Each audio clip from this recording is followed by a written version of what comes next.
भावनाएं मानव जीवन का अभिन्न हिस्सा हैं।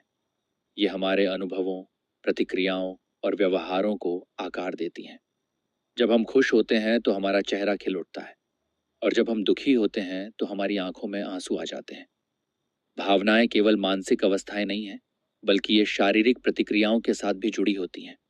उदाहरण के लिए, डर की स्थिति में हमारा हृदय तेजी से धड़कता है और शरीर में एड्रेनलिन का स्राव होता है।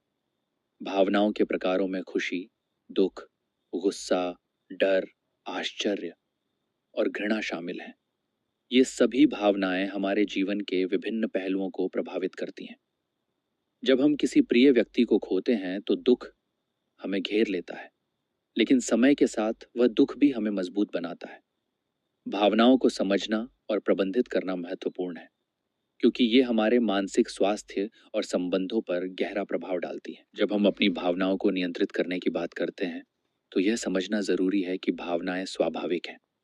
सबसे पहले हमें अपने इमोशंस को पहचानना होगा। जब हम गुस्सा, उदासी या खुशी महसूस करते हैं, तो हमें यह समझना चाहिए कि ये भावनाएं क्यों आ रही हैं। इसके बाद एक गहरी सांस लेना बहुत फायदेमंद होता है।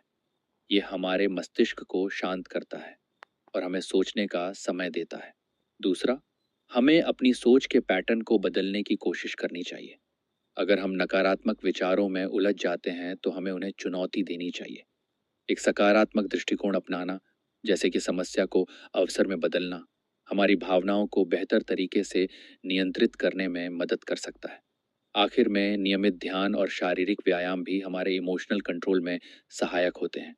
इसलिए अपनी भावनाओं को समझें, उन्हें स्वीकार करें और सकारात्मकता की ओर बढ़ें। ऐसे ही और जानकारी वीडियो देखने के लिए हमें सब्सक्राइब करना ना भूले। धन्यवाद।